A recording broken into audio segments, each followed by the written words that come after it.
అందరికీ నమస్కారం అండి. ముందుగా వెల్కమ్ టు సీమాంధ్ర రుచులు అండ్ వ్లాగ్స్‌కి స్వాగతం. నేను ఈరోజైతే బెండకాయ ఫ్రై చేయబోతున్నాను. ఆ బెండకాయ ఫ్రై నేనెలా చేస్తాను, అది మీకు నచ్చుతుందా లేదా అనేది ఇప్పుడు మనం చూసేద్దాము. నేనైతే అది క్రిస్పీగా, టేస్టీగా, స్పైసీ అంటే కొంచెం స్పైసీగా చేస్తానండి. పిల్లలైతే చాలా బాగా ఇష్టపడతారు. చాలా చాలా టేస్టీగా ఉంటుంది. అలాగే మనకవి స్నాక్స్‌గా కూడా తినడానికి చాలా బావుంటాయండి. పకోడీలాగా తినడానికి చాలా బావుంటాయి. అది ఎలా చేస్తానో ఇప్పుడు మనము వీడియోలోకెళ్ళిపోదామండి. సరేనా? ఇక్కడ నేను పావు కిలో బెండకాయలని ఇలా పొడవుగా కట్ చేసి 4 భాగాలు చేసి బెండకాయని సన్నగా కట్ చేసుకొని పెట్టుకున్నాను చూపించే విధంగా. అలాగే ఒక 5, 6 పచ్చిమిర్చి కట్ చేసుకున్నాను. అలాగే కొంచెం కరివేపాకు వేసుకున్నానండి. చూపిస్తున్నాను కదా! ఈ విధంగా కట్ చేసుకున్నాను. ఇవి లేతగా ఉండేటివి చాలా బావుంటాయి. ముదురుగా ఉంటే దీనికి బావుండదు. తర్వాత ఒక ప్లేట్ తీసుకున్నాను. ఆ ప్లేట్‌లో నేను ఏమేమి ఏసి కలుపుకోవాలో నేనిప్పుడు మీకు చూపిస్తాను. దీనికి మనకి కావాల్సింది కార్న్ ఫ్లోరు, శనగపిండి, బియ్యపిండి ముఖ్యంగా కావాలి. ఇప్పుడు నేను సరిపడా ఉప్పు వేసుకుంటున్నాను. అంటే మనకి ఆ ముక్కలకి ఎంతైతే ఉప్పు పడుతుందో అంత ఉప్పు వేసుకున్నాను. కారం వేసుకున్నాను. పసుపు మీ ఇష్టము వేసుకుంటే వేసుకోవచ్చు. ఇది వచ్చేసి కొంచెం మిరియాల పొడి ఒక చిటికెడు వేశానండి. మన ఇష్టాన్ని బట్టి ఏమైనా వేసుకోవచ్చు. కానీ ఈ ఇంగ్రీడియెంట్స్‌తో చేసుకున్నా చాలు చాలా టేస్టీగా ఉంటుంది. కొంచెం ధనియాల పొడి. అలాగే ఇప్పుడు నేను చెప్పాను కదా! కార్న్ ఫ్లోర్ అండి.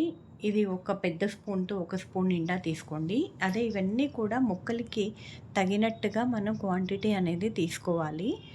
నేను ఇలా తీసుకున్నాను. ఒక స్పూన్ నిండుగా తీసుకోండి సరిపోతుంది. అలాగే ఈ బియ్య పిండి కూడా ఇదే స్పూన్‌తో ఒక 2 స్పూన్లు తీసుకోవాలి.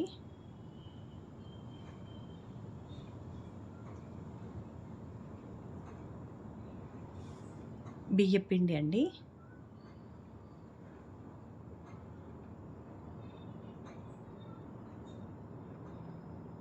అలాగే శనగపిండి కూడా అదే స్పూన్‌తో తీసుకోండి.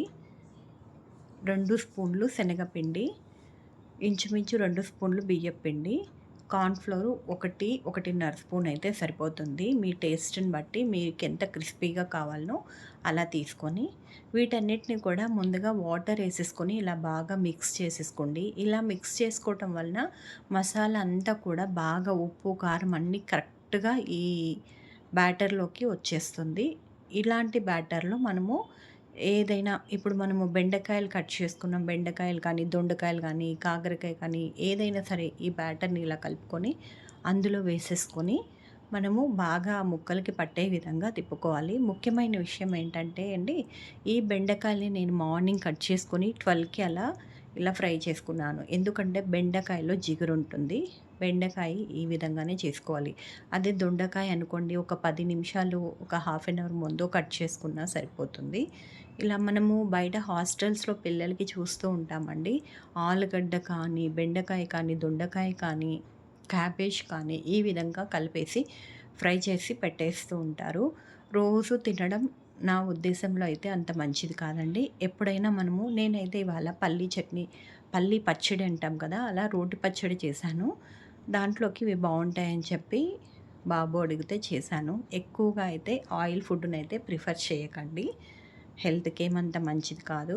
కానీ ఇది ఇంట్లోనే చేస్తున్నాను కాబట్టి, మంచిగా ఫ్రెష్ ఆయిల్ వేసుకొని చేస్తున్నాను కాబట్టి, ఎప్పుడన్నా ఒకసారి తినడానికి ఏమీ అవ్వదు. ఈ విధంగా వేసేసుకొని అన్నీ ఫ్రై చేసుకోవాలి. కొద్దిసేపు సిమ్‌లో, కొద్దిసేపు మీడియం ఫ్లేమ్‌లో పెట్టుకుంటూ మనము వీటిని కలుపుకుంటూ వేపుకోవాలండి.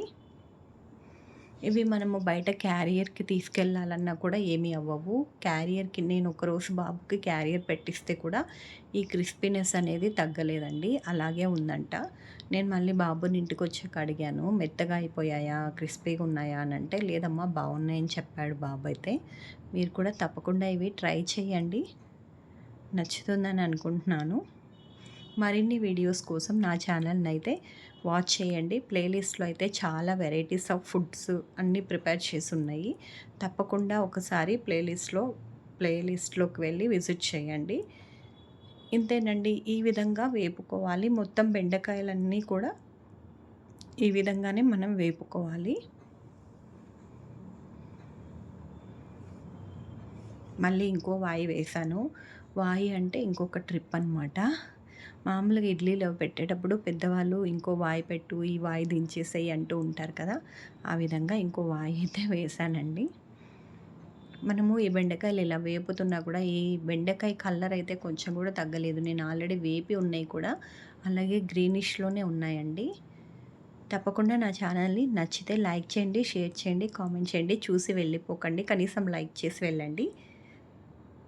థ్యాంక్స్ ఫర్ వాచింగ్ అండి. మరిన్ని వీడియోస్‌తో మళ్ళీ మీ ముందుకొస్తాను. నమస్తే అండి.